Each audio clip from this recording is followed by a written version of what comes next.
પ્રાંત કચેરીની બહાર ગ્રામજનો ઉપવાસ ધરણા પર બેસી ગયા હતા ત્યારે તંત્ર અને આગેવાનોએ ગ્રામજનોને કાર્યવાહી કરવાની બાહેધરીઓ આપી હતી। જ્યારે તંત્ર દ્વારા અને ઉપવાસ છોડાવ્યા હતા અને જ્યારે 3 માસ જેટલો સમય થઈ ગયો અને જ્યારે એસડીએમ આ રસ્તા બાબતે મામલતદારને પણ સૂચના આપી હોવા છતાં આજ દિન સુધી મામલતદાર કે અન્ય વહીવટી તંત્ર દ્વારા અભયારણ્યમાં ચાલતા મીઠાના અગરોમાંથી આ ગામની ખેતીની જમીન ગૌચર જમીન પર મીઠું વહેરતી જમીન બગાડતા ભારે વાહનો પર રોષ વ્યક્ત કરવામાં નથી આવ્યો અને બંધ કરવાની તસદી લીધી છે।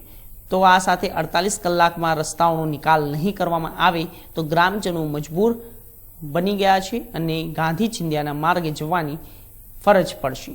દરમિયાન કોઈપણ જાતની ગ્રામજનો પર આપદા આવશે તેની સંપૂર્ણ જવાબદારી તંત્રની અને સરકારની રહેશે, જેની ગંભીર નોંધ લેશો તેવી ચીમકી ગ્રામજનોએ પણ ઉપચારી હતી અને આવેદનપત્ર સાથે લખ્યું હતું। સફેદ મીઠાના ચાલતા કાળા કારોબાર અંગે અહીંયા અસામાન્ય જ્યારે સામાજિક અગ્રણીઓએ અહીં જે લોહિયાળ જંગ થયેલ છે તે ધ્યાન દોર્યું હતું અને વહીવટી તંત્રને વિનંતી પણ કરી હતી કે આ અંગે ભચાઉ પ્રાંતની રજૂઆત કરવામાં આવતા ભચાઉ પ્રાંતે મામલતદારને તપાસ ચોપડી કરેલ છે। તેમ છતાં પણ ડીએલઆર પણ માપણી અંગે કાર્યવાહીની વાત કરી હતી। એમની જે રજૂઆત છે એ પરત્વે સરકારી ટાવર્સ નંબર છે જેની માપણી થયેલ નથી, એટલે એના માટે ડીઆઈએલઆર ને જાણ કરેલ છે।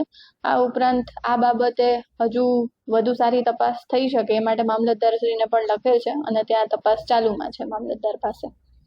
એટલે આપણે આ ગામ લોકો જે રજૂઆત કરી અને ખાસ તો એ કે એમનો એવી વાત છે કે મામલતદાર શ્રીને અગાઉના કલેક્ટરે એમને હુકમ પણ કરેલો તો આજે થાળી અને વાટકાઓ વગાડતા અને આવેલા એવી પણ વાત હતી।